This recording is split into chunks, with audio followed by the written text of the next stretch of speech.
A man is run over by a car and is shocked to find himself reincarnated as a powerful sword in a magical world. While imagining various scenarios, he's surrounded by goblins, whom he defeats easily and finds that he can absorb powers by piercing the crystals in the monsters. He makes it his goal to collect skills and become a strong sword for his future master. He must have been a house husband in his previous life. Meanwhile, a slave cat girl is being treated badly by her owner. Despite the hardships, she continues to think of evolving, something none of her species has ever achieved.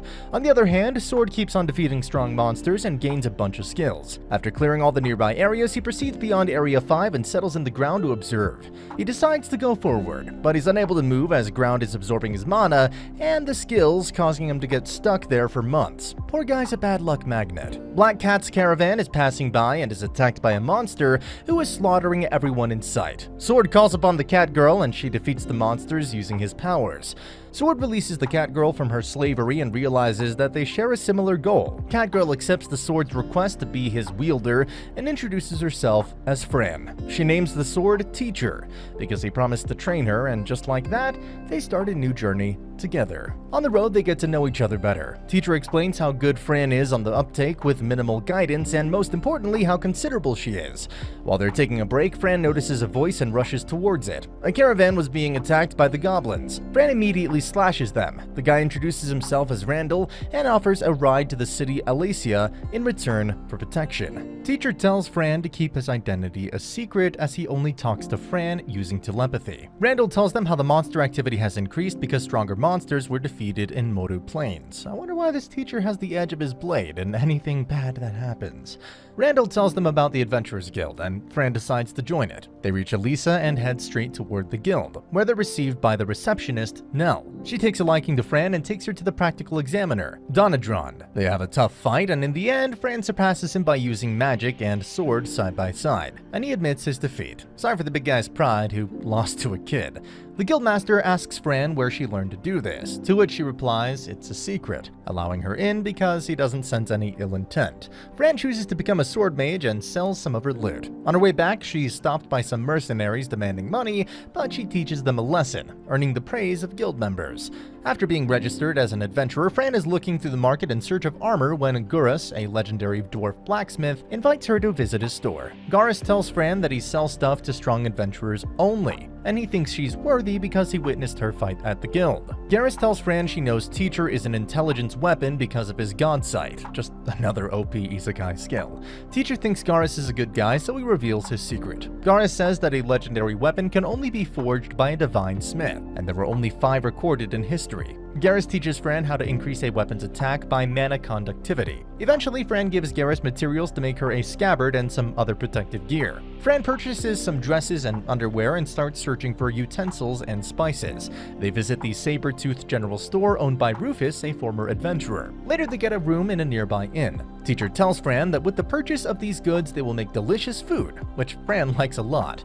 She is a true foodie by heart. Same. They decide to start taking quests and maximize their recovery magic. They end up going on quests like herb collecting, and Fran learns a lot about different herbs. While collecting herbs, they hear fighting and rush to the scene where a party is under attack by goblins.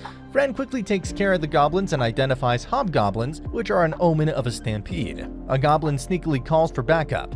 Fran tells them to inform the guild and takes on the incoming goblin horde. Despite injuries, she's determined to grow and keeps on fighting, leveling up steadily. During their fight, Teacher realized Fran is no longer a weak kitten. She's a ferocious fighter who wants true strength. Teacher supports Fran as she charges at the horde, slaughtering them. She's an absolute killing machine. Fran finds a nest that is identified as a dungeon by a member of the backup party. She's called by the dungeon master, who thinks the goblins didn't retreat back from Fran because their nest has been occupied by stronger goblins. He issues emergency orders to subjugate dungeon goblins and promotes Fran to F rank. Fran then takes her equipment to Garrus to be repaired, while Garrus tells her about dungeons, treasures, and dungeon's core.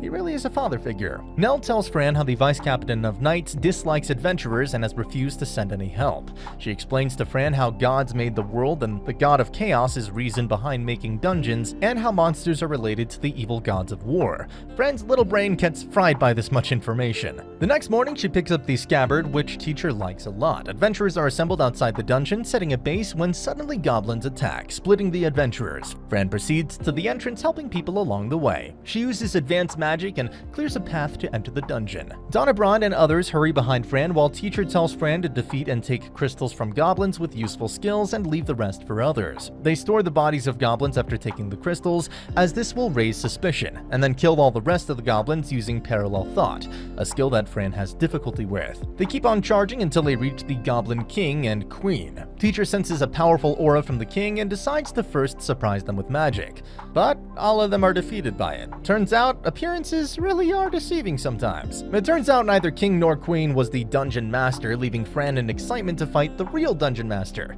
They pass through a door and come across a horde of flying insects that are easy to kill and have good crystals. It's like a bonus stage. They find the source of that strong aura and ready themselves before the fight. Teacher promises to reward Fran with curry if they win. They end up facing a greater demon on the other side of the gate. He's the strongest foe Teacher has ever faced and is capable of destroying entire nations. He mocks Fran and tells her he won't go easy on her. True Sigma indeed. Eventually, they spot the dungeon master, a frail-looking rare goblin who had summoned the demon. A fight ensues and the demon dominates the fight, but Fran holds her own with Teacher's help. The teacher thinks demon is stronger and advises to teleport while there is a chance, but Fran insists on fighting. The demon acknowledges her sword skills and tries to take them from her using a skill, but fails in doing so because they are shared between Teacher and Fran. Demon is pissed at this failure and kills the goblin summoned by the dungeon master for his aid. Guy probably needed catharsis. The whole dungeon is shaken by one of his attacks, which causes Donnedrad and others to worry for Fran as they try to break the door. Teacher tries to talk Fran into fleeing, but she refuses, making Teacher realize that she cares for the city and wants to be strong in order to protect others. The demon starts attacking indiscriminately, destroying the dungeon as well, but Teacher notices him keeping the dungeon master out of harm's way.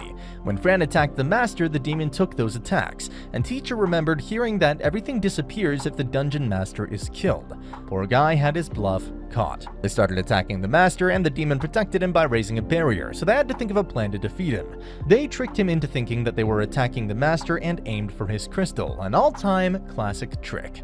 Teacher recovered his mana by absorbing the greater demon's crystal while Fran kills the dungeon master. The door opens up and everyone is surprised to see Fran defeat a greater demon. Donnedrad scolds Fran for acting on her own. Later, Fran is called by the guildmaster, who thanks her for defeating the demon and questions her about the demon's crystal, to which Fran replies that it was destroyed. Guildmaster accepts Fran's answer, but another weak-looking snob who introduces himself as Vice Captain of Knights, August, says she is lying. He has the skill to identify lies and has been ill using it to trap innocents. He asks the guildmaster to hand Fran over to the Knights for interrogation, but he refuses. August then asks for a share in the loot from the dungeon, which is also rejected as the Knights had refused to help.